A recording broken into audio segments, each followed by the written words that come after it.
Hello student, कैसे हैं आप सभी लोग। आई होप आप सब बढ़िया होंगे। तो बच्चों, हम लोग स्टार्ट करने जा रहे हैं आज क्लास 11th की फिजिक्स, जिसमें यूनिट 1 है मात्रक और मापन। इसमें हम एमसीक्यू और एक दो वन लाइनर क्वेश्चन देखेंगे। ठीक है, चलिए स्टार्ट करते हैं वीडियो को बिना किसी देरी के। ठीक, चलिए देखिए, चैप्टर यूनिट जो फर्स्ट है इसका नाम क्या है, मात्रक और मापन। ठीक, इससे रिलेटेड क्वेश्चन देखते हैं। सबसे पहले क्वेश्चन नंबर फर्स्ट देखिए क्या कह रहा सोने के एक टुकड़े का द्रव्यमान 10 मिलीग्राम दिया है। तो जो दिया है इसका मान यानी कि m का मान हमें दे रखा है कितना, 10 मिलीग्राम। ठीक है, इसके मापन में अधिकतम त्रुटि कितनी होनी चाहिए। देखिए, मापन में अधिकतम त्रुटि निकालने के लिए देखिए, किसके द्रव्यमान के मापन में यानी कि डेल्टा m, जो अधिकतम त्रुटि होती है वो क्या होती है, त्रुटि। ठीक है, त्रुटि होती है डेल्टा m के बटे में m इंटू 100%। ठीक, ये होती है मापन में अधिकतम प्रतिशत त्रुटि। अब बात करते हैं इसको निकालेंगे कैसे। देखिए, m का मान तो दे रखा है कितना, 10 मिलीग्राम दे रखा है। अब ये डेल्टा m क्या होती है, ये अल्पतमांक होती है। ठीक है, अब छोटे से छोटी वैल्यू होती है जो हम नाप सकते हैं। तो 10 मिलीग्राम दिया रखा है, इसका मतलब 1 मिलीग्राम इस टाइम सबसे छोटी होगी। तो हम मान लेते हैं यहाँ पे डेल्टा m का मान कितना है, 1 है। गुणे में कितना है, 100। अब ये 10 से काटेंगे, 10 बार चला जाएगा तो आंसर क्या आ जाएगा, आंसर आ जाएगा 10%। ठीक है, ये त्रुटि हो सकती है। तो इसका ऑप्शन नंबर कौन सा सी हो जाएगा, डी, यानी कि 10%। ठीक, अब नेक्स्ट क्वेश्चन देखते हैं। क्वेश्चन नंबर 2 कह रहा है किसी वर्ग की भुजा मापने में 3% की त्रुटि होती है, तो इसके क्षेत्रफल में जो है त्रुटि परिकलित कीजिए।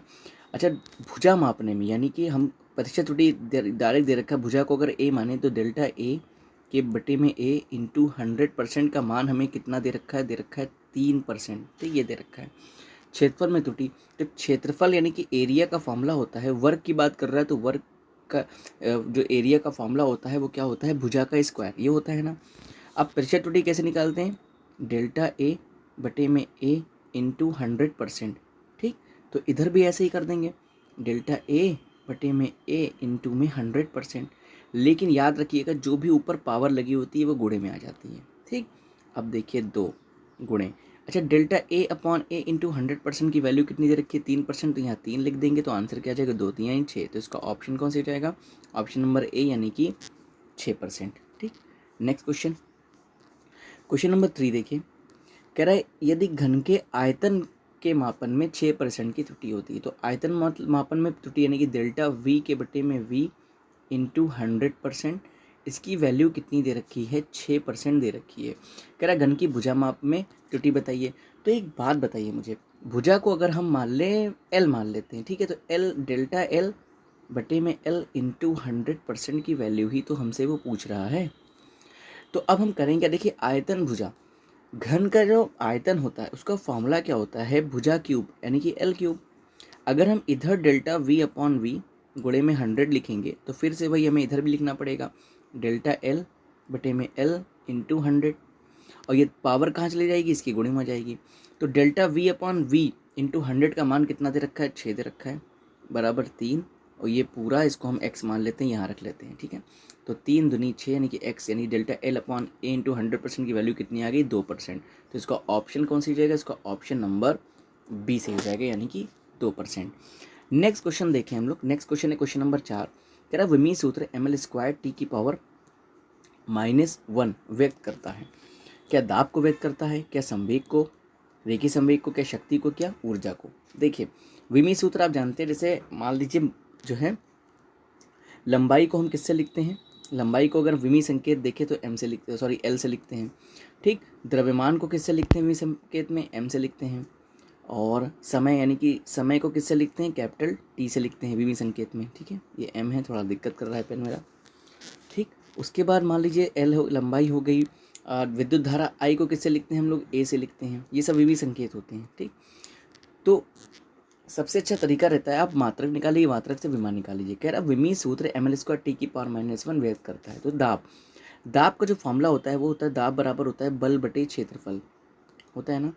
बल का मात्रक होता है न्यूटन, क्षेत्रफल का मात्रक होता है मीटर स्क्वायर। अच्छा, एक बात और, अगर इसकी विमा निकाल लें तो बल की विमा आपने पढ़ी होगी, होता है ml t की पावर -2, होता है ना। और लंबाई भाई क्षेत्रफल मीटर स्क्वायर का मतलब लंबाई का स्क्वायर मतलब एल स्क्वायर। एक एल से एक एल कैंसिल हो गया, ये एल ऊपर जाएगा माइनस में हो जाएगा, तो हमें विमी सूत्र क्या मिल जाएगा दाब का, एम एल की पावर -1 टी की पावर -2, जो कि व्यक्त नहीं कर रहा है क्योंकि ये एम एल स्क्वायर है। तो पहला तो वैसे ही गलत हो गया। अब संवेग की बात करते हैं तो फॉर्मूला होता है P बराबर एम इंटू वी। एम का मतलब द्रव्यमान, तो द्रव्यमान को हम किससे लिख लेंगे, एम से। यहाँ एम मीटर में था, ये फॉर्मूला है एम इंटू वी, मतलब एम मतलब होता है द्रव्यमान।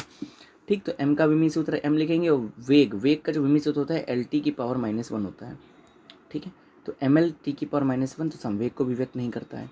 फिर देखते हैं शक्ति को, तो शक्ति को देख लेते हैं। P बराबर होता है W के बटे में T, ये होता है शक्ति का फॉर्मूला। ठीक, संवेग को भी P से लिखते हैं, शक्ति को भी पावर, होता है ना। अब देखिए W यानी कि वर्क का जो विमी सूत्र होता है याद रखिएगा एम एल स्क्वायर टी की पावर -2 होती है। अभी आगे काम आएगा न्यूमेरिकल में। टी का तो हमने टी बताया। अब ये अगर टी ऊपर जाएगा तो माइनस में जाएगा, जो कि क्यूब बन जाएगा। क्यूब वाला तो मसला ऐसा कोई दे नहीं रखा है, -3 तो दे नहीं रखा है, तो ये शक्ति भी नहीं हो सकता। ठीक, तो अब क्या हो सकता है ये, देखिए संवेग भी नहीं था वो क्योंकि एम था, दाब भी नहीं था। यहाँ पे गड़बड़ी ये है कि ये टी की पावर -1 नहीं होगा, ये टी की पावर -2 होगा, यानी कि ये होगा एम एल स्क्वायर टी की पावर -2, क्योंकि ये ऊर्जा का विमी सूत्र होता है। इसका मतलब ऑप्शन नंबर डी सही हो जाएगा। हालांकि सबके विमी सूत्र हमने आपको वैसे ही बता दिए, वो कोई मैच नहीं कर रहे थे। यहाँ पे आएगा टी की पावर -2, तो इसका ऑप्शन नंबर कौन सा हो जाएगा, ऑप्शन नंबर डी, यानी कि ऊर्जा को। नेक्स्ट क्वेश्चन है, वह राशि जो विमी सूत्र एम एल की पावर -1 टी की पावर -2 को प्रदर्शित करती है। देखिए अभी हमने दाब निकाला था, अच्छा सॉरी नहीं करती है, तो दाब तो करती है, अभी भी देखा था दाब तो करती है। यंग प्रत्यास्थता गुणांक का जो फॉर्मूला होता है प्रतिबल बटे विकृति।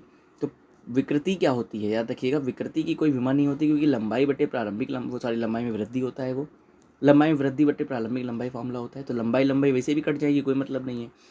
तो प्रतिबल बराबर क्या होता है, वो भी बल बटे क्षेत्रफल होता है। तो ये भी दाब के इक्वल है, तो ये भी इसकी विमा होगी। कह रहा नहीं करती, तो प्रतिबल भी करेगी, अभी भी बताया। शक्ति P बराबर क्या बताया था, W/T। W मतलब कार्य होता है ml स्क्वायर टी की पावर -2, और समय को होता है T, ये जाएगा ऊपर, -3 हो जाएगा। इसका मतलब कौन सा नहीं, शक्ति नहीं कर रही है। ठीक, तो इसका ऑप्शन अगर हम आपसे कौन सा सही हो जाएगा, तो आप कहेंगे ऑप्शन नंबर डी सही हो जाएगा, यानी कि शक्ति। ठीक है, नेक्स्ट क्वेश्चन कह रहा सार्वत्रिक गुरुत्वाकर्षण जी का विमी सूत्र होगा। देखिए 9th में एक फॉर्मूला आपने पढ़ा होगा गुरुत्वाकर्षण चैप्टर में, F बराबर G m1 m2 बटे में r²। ठीक, तो यहाँ से अगर हम G की वैल्यू देखें तो आप कहेंगे G बराबर क्या हो जाएगा, देखिए F r² हो जाएगा ना, और ये m1 इंटू नीचे आ जाएगा m1 इंटू m2। अब सबका विमी सूत्र रख दीजिए, मिल जाएगा। तो G का विमी सूत्र यहाँ से क्या मिल जाएगा हमको, देखिए बल का तो होता है ml t की पावर -2, दूरी का स्क्वायर यानी कि लंबाई का स्क्वायर यानी कि l² है ना, बटे m1 m2 दोनों द्रव्यमान है ना। जब दोनों द्रव्यमान है तो यहाँ पे एक m ये आ जाएगा, एक m ये आ जाएगा, आएगा कि नहीं आएगा। अब एक m से एक m कैंसिल हो गया, ये m ऊपर जाएगा, तो g की अगर हम विमा देखें तो क्या हो जाएगा, m की पावर -1, ये तो पहले मिलेगी हमें। फिर एक l ये तो मिलके दो ये l हैं, तो कितना हो जाएगा l³ और t की पावर -2। तो ये ऑप्शन कहीं दिख रहा है आपको, m की पावर -1 l³ 2 की पावर -2, यानी कि इसका ऑप्शन नंबर सी सही हो जाएगा। ठीक है, चलिए अब नेक्स्ट क्वेश्चन देखते हैं, क्वेश्चन नंबर 7। देखिए कह रहा वॉन्डर वॉल गैस समीकरण P + A/V², यहाँ पे ऐसे लिखा हुआ, इसको लिख देते हैं ये हो जाएगा P + A/V², V - B बराबर RT। ठीक, ये हो जाएगा। कह रहा P, V व T क्रमशः दाब, आयतन व ताप हैं, तथा A, B व R नियतांक है। इसमें व का विमी सूत्र नहीं यहाँ पे लिखा जाएगा, इसमें A का विमी सूत्र है। ठीक है, A का विमी सूत्र है। अब देखिए याद रखिएगा एक चीज़, अभी हम आपको इसमें B का भी विमी सूत्र बताएंगे। A का पूछ रहा है, B का भी बताएंगे। बात समझिए कि एक समांगीयता का सिद्धांत होगा, जब आप चैप्टर पढ़ेंगे यूनिट एंड डायमेंशन वाला पूरा, तो उसमें एक समांगीयता का सिद्धांत होगा। ठीक है, आपने पढ़ा होगा। तो समांगिता के सिद्धांत में हमने पढ़ा है कि समान विमा वाली राशियों को जोड़ा अथवा घटाया जा सकता है। इसका मतलब जो पी की विमा होगी वही किसकी होगी, ए अपॉन वी स्क्वायर की विमा होगी।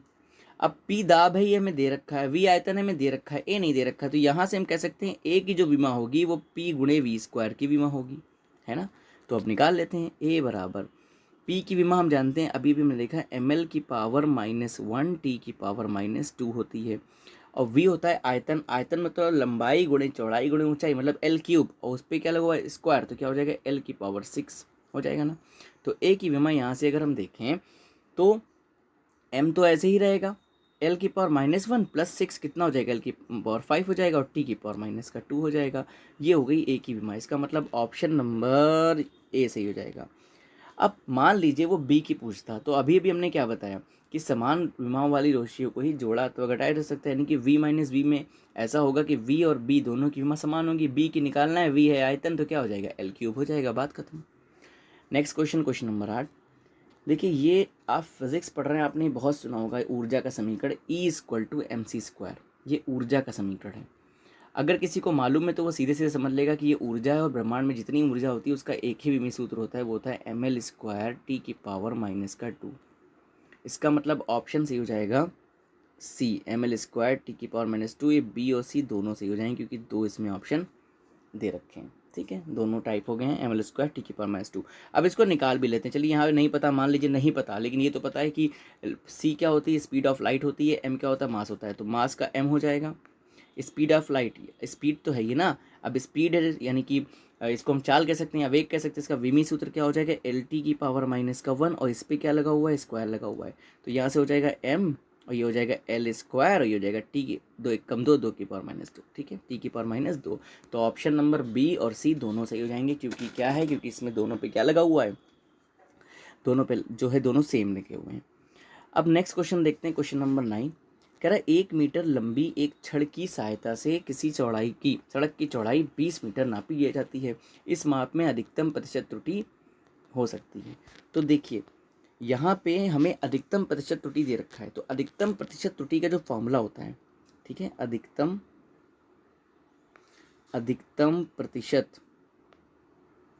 प्रतिशत त्रुटि का फॉर्मूला होता है अल्पतमांक, वही अपना डेल्टा ए अपॉन ए था ना, इसी कह सकते हैं अल्पतमांक, ये लिख नहीं पा रहे हैं सही से, समझ लिए, बोल तो रहे ना, अल्पतमांक बटे मापित लंबाई, ठीक है, जो भी मापी गई है, मापित या वास्तविक लंबाई, मापित लंबाई गुणे में 100।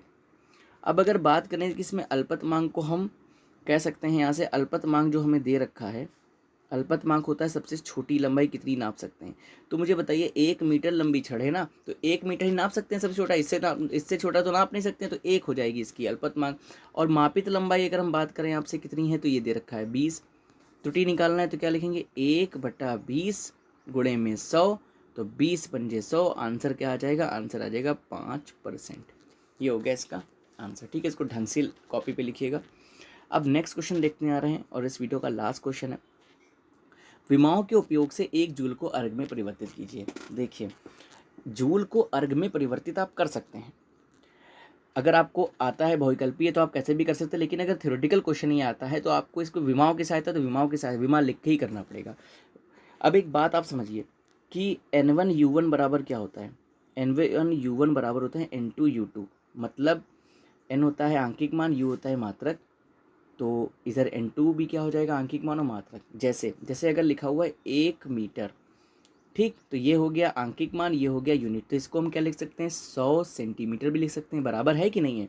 तो यहाँ से देखिए आंकिक मान N2 हो गया और यूनिट भी चेंज हो गई, लेकिन इसकी वैल्यू दोनों की बराबर है, ठीक, तो ऐसे ही लिखेंगे कैसे, अब देखिए यहाँ पे हमें क्या दे रखा है, जूल दे रखा है, जूल को अर्ग में बदलिए।